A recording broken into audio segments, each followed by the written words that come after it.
বাবাজি মিল্লাত ইসলামিয়া বেরাদার, আপনারা শুনলেন বেরাদার, আমার নবীজি সাল্লাল্লাহু আলাইহি ওয়াসাল্লাম আল্লাহর নূর হইতে তৈরি। জোরে বলেন সুবহানাল্লাহ। আজকে বর্তমান যুগে কিছু ব্যক্তি বলে নবী মাটির তৈরি, নূর মানি না। তাদেরকে আমি তো দলিল দিয়ে ঢাকতে পারি, তবে তাদেরকে একটা কবির নাম করে শোনাচ্ছি। এই কবিতার নাম শুনেন আপনারা। রবীন্দ্রনাথ ঠাকুরের নাম শুনেছেন, ঈশ্বরচন্দ্র বিদ্যাসাগরের নাম শুনেছেন, অনেক বড় বড় সাহিত্যিক কবিদের নাম শুনেছেন। একটা কবির নাম শুনেছেন কি? কাজী নজরুল ইসলাম। এই কাজী নজরুল ইসলাম একটা বাক্য বলেছিলেন, ছন্দ করেছিলেন, খুব মুগ্ধময়, খুব মহব্বত ভরা, খুব প্রেমময় কালাম। কি হলো ধন্য ধরা মোর নবীর নূরে, যে নূর দেখেছিল হযরতে মুসা কোহে তুরে। পড়েছেন কি পড়েননি? শুনেছেন কি শুনেননি? আপনি জানেন দুনিয়ার মধ্যে হযরতে মুসা নবী এক নবী যিনি আল্লাহকে দেখতে চেয়েছিলেন। আরে দেখতে চাইবে না কেন?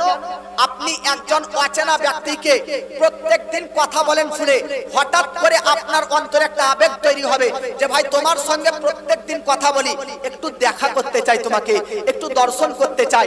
মানুষ কথা বললে দেখার আগ্রহ বাড়ে। হযরতে মুসা নবী ইনডাইরেক্টলি আল্লাহর সঙ্গে কথা বলে, তো মুসা নবীর অন্তরে, মুসা নবীর অন্তরে কালবে আল্লাহকে দেখার প্রেম তৈরি হয়ে গেল, আবেগ তৈরি হয়ে গেল। মুসা নবী আল্লাহকে বলতেছে যেটা, সেটা কুরআনে এসেছে কি? রাব্বি আরনি আনজুর ইলাইক, আল্লাহ তোমার দেখা দিয়ে আমাকে ধন্য করো। তো আল্লাহ মুসা নবীকে জবাব দিচ্ছে লান তারানি, তুমি আমাকে দেখতে পারবে না। আল্লাহু আকবার। কুরবান জান নবী মুহাম্মাদের প্রতি মুসা নবী আবেদন করার পরেও তিনি দেখতে পায়নি। আর আমার নবী বিনা আবেদনে, বিনা রিকোয়েস্টে উম্মে হানির বাড়িতে আরাম করতেছে, আর আল্লাহ জিবরিল আমিনকে পাঠিয়ে নবীকে দেখার জন্য অপেক্ষা করতেছে। সুবহানাল্লাহ। আল্লাহ পাক বলতেছে মুসা নবী দেখতে পাবে না, তবে মুসা নবী বলতেছে না দেখবো। এদিকে মুসা নবী বাইনা ধরে আছে দেখবো। তো আল্লাহ পাক কুরআনের মধ্যে বলতেছে যাও 40 দিন 40টা রোজা রেখে আসো, 40 দিন 40টা রোজা রাখো, তারপরে তুমি আমাকে দেখতে এসো।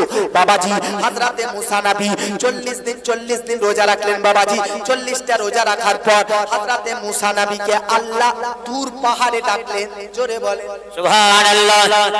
আপনারা আপনাদের আমাদের যে কিবলা কাবা, এই কাবা শরীফ মূলত 60টা পাহাড়ের পাথর দিয়ে তৈরি। কয়টা বললাম? 60টা।